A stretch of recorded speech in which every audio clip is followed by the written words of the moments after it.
Ассалаумағалейкум баршаңызға, менің атым Ертай Қуанышев. Бүгінгі видеода мен Қытайдың қандай сайттарынан тауарды арзан бағада алуға болады және оны алудың қандай қауіпсіз жолдары бар, соны айтатын боламын. Неге қауіпсіз? Себебі Қытай ол тауар өндіру жағынан өте сондай алып мемлекет. Ол жерден тауардың көптеген түрі шығады, өте миллиондаған тауардың көптеген түрлері бар, мысалы Алиэкспресс сияқты интернет дүкендерінде. Ол жерде енді турасын айтатын болсақ, 100% әділетті түрде жұмыс жасайтын адамдар отырған жоқ. Қытаймен жұмыс жасап көрген кез келген адам оны түсінеді. Сондықтан оның қауіпсіз жолдары бар жұмыс жасаудың. Бірінші, Қытайдың қандай сайттарынан тауар алуға болады? Мен соған жеке-жеке тоқтала кетейін. Осы туралы мен алдында бір жарты жыл бұрын видео түсірдім шамамен. Содан кейін адамдардың қызығушылығы бар және осы тақырыпты әрі қарай енді тәжірибе болғаннан кейін жалғастырғанды дұрыс көрдім. Бірінші сайттан бастайық. Бұл Алиэкспресс. Егер Қытайдан тауар алу деген естіп көрген, немесе сол сияқты дүниенің айналасында жүрген кез келген адам бұл Алиэкспресс деген интернет дүкенді біледі. Бұл деген әлемге арналған. Бұл жерден сіз Қазақстанның қай жерінде тұратын болсаңыз да, сізде почталық қызмет болатын болса, Қазпошта, егер сіз орналасқан жерде, сол жерге дейін сіз не алсаңыз да жеткізіп береді. Мысалға, бір 200 теңгелік бірдеңе сатып алатын болсаңыз, мына жерден соны почтаға дейін жеткізіп береді. Тіпті одан да арзан бір цент тұратын бірдеңені алсаңыз да, сол почтаға дейін ол келеді. Және бұның басты плюсы осы, яғни керемет осындай тауардың көптеген түрлері бар, соны алуыңызға болады. Енді бұның қандай минус жақтары бар? Енді Қытай сайттарының минус жақтары бірдей, ол тауардың сапасы. Мысалға, сізге бір тап-таза бір телефон сатып алатын болсаңыз, сізге ұсталған телефон жіберуі мүмкін, немесе телефонның бір жері істемеуі мүмкін, немесе телефонның оригинал деп сізге копиясын жіберуі мүмкін. Ондай тәжірибе жүзінде өте көп кездеседі. Сондықтан мен төменге Алиэкспресс туралы бір түсірген видеом бар, соның сілтемесін төменге жіберем. Төменде тұр, соны басып қарасаңыз болады. Енді екінші сайтқа өтейік. Екінші сайт бұл 1688 деп аталады. Бұл деген менің қараған сайттардың ішінде ең арзаны. Бұл сайттың минусы, бұл тек қана осындай Қытай тілінде көріп отырғаныңызда. Егер қытайша білетін болсаңыз, бұны түсіну сізге проблема емес шығар. Мысалға, маған проблема үлкен. Енді Google Chrome'мен ашатын болсаңыз, мынандай функция бар. Сол жағын басасыз, сол кезде, яғни оң жағын басасыз. Сол жерде перевести на русский деген мына жерде не шығады арнайы. Мынандай шығады. Осыны басатын болсаңыз, мынаның бәрін сізге орысшаға аударып береді. Енді сізге мысалға бір телефон сатып алу керек. Телефон деп мына жерге жаза алмайсыз. Фон немесе кейде английский жазсаңыз шығады, бірақ көп жағдайда қытайша жазған дұрыс. Просто Google переводчикті ашасыз, сол жерге орысша деп қоясыз және қытайша. Қытайша традиционный деген таңдайсыз, сол кезде телефон деп жазатын болсаңыз, қытайша шығарып береді, соны көшіресіз, мына жерге қоясыз. Одан кейін қарап өзіңізге қажетін алуға болады.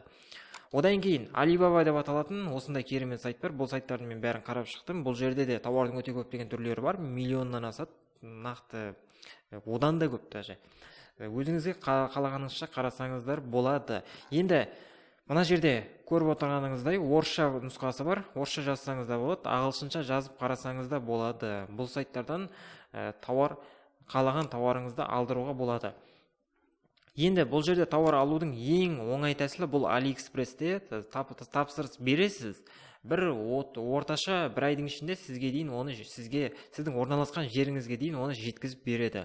Бірақ 1688 Alibaba сияқты сайттардан сіз прямой алдыра алмайсыз. Ол жағынан біраз проблема бар. Сондықтан ең оңай шешім бұл арнайы поставщиктерді қолдану. Яғни поставщиктер дегеніміз осы Қытаймен тікелей жұмыс жасап отыратын адамдар. Қытайда өзінде бір склады бар және шекарадан бері қарай өткізіп беретін, жіберіп отыратын сондай адамдар бар. Сондай компания десек те болады.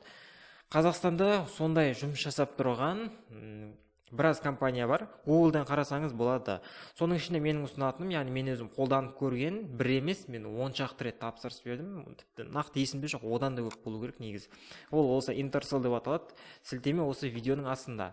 Бұл қалай жұмыс жасайды? Мысалға, осы үшеуінің кез келгенінен, мысалға мына сайтта кіресіз де, тауарыңызды табасыз, мысалға осы тауар міне, немесе басқа кез келген соның сілтемесін көшіріп аласыз да мына жерде тапсырыс беру деген батырма бар, сол жерден аласыз да әрі қарай жібересіз. Сайтқа тіркелу жағы өте оңай, тек қана телефон номеріңізді жазасыз да сізге пароль келеді и қаншамен сізге дейін жеткізіп беретін өздері айтады. Кейін сізге пойызбен өздері салып жібереді. Ол жағынан дым проблема жоқ. Енді Алиэкспресске қарағанда бұл Алиэкспрессте орташа бір айдың ішінде келеді. Орташа бір ай, тіпті 50 күнге дейін созылып кетеді. Кейде 25 күн егер жолыңыз болатын болса. Ал мына сайттардан тапсырыс беретін болса, поставщиктер жылдамырақ жұмыс жасайды. Бұларда орташа 10-15 күннің ішінде сізге дейін жеткізіп береді. Енді мынадай сұрақ туындайды. Бұлардың қайсысын қолдануға болады? Егер сіздің іздеген тауарыңыз мына сайтта болатын болса, бұдан өзіңіз тапсырыс берсеңіз болады. Бұның минусы, жаңа айтып кеткенімде, ұзақ уақыт кетеді, 30 күннен тіпті одан да жоғары уақыт кетеді. Және бұл Алиэкспресстен тапсырыс беретін болсаңыз, риск көбірек. Яғни сізге қажет емес, сіз тапсырыс бергеннен басқа сырты бірдей, бірақ іші басқаша бірдеңені жіберу мүмкін. Сіз оны байқамауыңыз да мүмкін да. Әрине мен мұқият қарап аламын, соның өзінде кішкене былай ойлағаныңдай келмейтін бір дүниелер шығады арасында. Соның өзінде, яғни мен мұқият қарап алам, рейтингке, отзывтарға, сатушының рейтингіне қанша жыл жұмыс жасады, тексерілген ба, тексерілмеген ба, соның өзінде кейде проблема шығуы мүмкін. Әрине өте сирек шығады менде қарағанның өзінде, бірақ мен танитын адамдардың ішінде осы Алиэкспресстен тапсырыс беріп, бір жұмыс жасамайтын, бір бракованный бірдеңелерді жіберіп, кейін ақшасын қайтара алмай қалған кездер болды. Сондықтан Алиэкспресстен тапсырыс беретін болсаңыз, сізде осындай риск болады. Дегенмен жұмыс жасап үйреніп қалған болсаңыз, тапсырыс беруге болады. Мысалға, менде қазір компьютерге бірнеше қажет дүние осы Алиэкспресстен келе жатыр. Одан кейін, егер 1688 немесе Alibaba-дан тапсырыс беретін болсаңыз, через Интерсел арқылы осы, онда тауардың сапасы жағынан үлкен проблема жоқ. Себебі бұл поставщиктердің өзінің гарантиясы бар. Егер тауар жұмыс жасамайтын болса, немесе сол сияқты проблема туындайтын болса, әрине бұларға тауарды қайтарып жібереді, және сізде ақшаңыз сіздің қалтаңызда қалады деген сөз. Енді бұл сайттар Alibaba және 1688 бұл оптым егер алатын болсаңыз, сізде әлде қайда үнемдеуге болады. Мысалға, сіз тауар сатумен айналысатын болсаңыз, мына жерден бір тауар сатып алғанға қарағанда 100-ін алатын болсаңыз, сізге әлде қайда арзан болады. Әрине сондаймен айналысатын болсаңыз, мен ондаймен айналысып көрген жоқпын. Дегенмен мына 1688 болсын, Alibaba-дан болсын, тауар алуды қарап көрген кездер болған. Енді поставщиктермен жұмыс жасағанның қандай минусы бар? Поставщиктермен жұмыс жасағанның мынадай минусы бар. Сіз тапсырыс беретін болсаңыз, сіздің тауарыңыз мысалға 15 мың теңге тұратын болса, үстіне қосымша ақша қосады. Яғни өздерінің еңбегін қосады. Енді бұл енді логикаға сыйымды ғой өте. Мысалға, қайсы ақымақ мысалға тегін сізге сондай қызмет көрсетеді. Яғни бұл өте заңды. Басқа поставщиктерді қараңыз, Интерселді қараңыз, басқа Google-ден жазып көрсеңіз болады. Заказ товаров из Китая деп. Сол кезде көптеген сайттар шығады. Сол сайттардың ішінде менің байқағаным Интерселдің арзанын мен көрмедім, және өзім жұмыс жасап үйреніп қалғандықтан осы сайтты ұсынамын. Енді менің ұсынатыным бұл барлық сайтты қарап шығу. Мына сайттарда осы Alibaba болсын, әсіресе осы 1688-де басқа сайттарға қарағанда арзан.